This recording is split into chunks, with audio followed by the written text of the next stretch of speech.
একজন স্ত্রী যেমন তার স্বামীর বিরুদ্ধে যৌতুকের মামলা করতে পারেন এবং প্রতিকার পেতে পারেন, তেমন করে একজন স্বামীও তার স্ত্রীর বিরুদ্ধে যৌতুকের মামলা করতে পারেন এবং উপযুক্ত ক্ষেত্রে উপযুক্ত প্রতিকার পেতে পারেন। আমাদের অনেকের কাছেই আইনের এই বিষয়টি অজানা, আবার অনেকে জানলেও লোকলজ্জার ভয়ে আইনের আশ্রয় নিতে ভয় পান।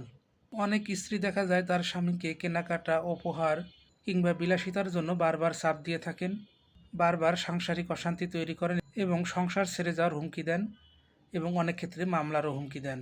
যৌতুক নিরোধনের বিধান মোতাবেক স্বামী বা স্ত্রী যে পক্ষই হোক না কেন, যদি অপর পক্ষকে টাকা পয়সা, গিফট বা অন্য যে কোনো কিছুর জন্য চাপ দেন এবং সেটি যদি বিবাহ বলবৎ থাকা বা না থাকার সাথে সম্পর্কিত হয়, তাহলে সেটি যৌতুকের পর্যায়ে পড়তে পারে এবং এই বিষয়ে আদালতের দ্বারপ্রান্ত হয়ে মামলা করা যায় এবং উপযুক্ত ক্ষেত্রে প্রতিকার পাওয়া যায়।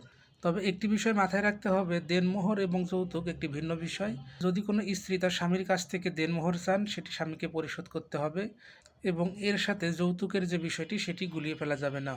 এবং আরও একটি বিষয় আমাদেরকে মাথায় রাখতে হবে, সেটি স্বামীর পক্ষ থেকে হোক বা স্ত্রীর পক্ষ থেকে হোক, মিথ্যা মামলা থেকে বিরত থাকতে হবে। সেটি যৌতুকের মামলা হতে পারে, নারী নির্যাতনের মামলা হতে পারে বা অন্য যে কোনো মামলাই হতে পারে। ধন্যবাদ, ভালো থাকবেন।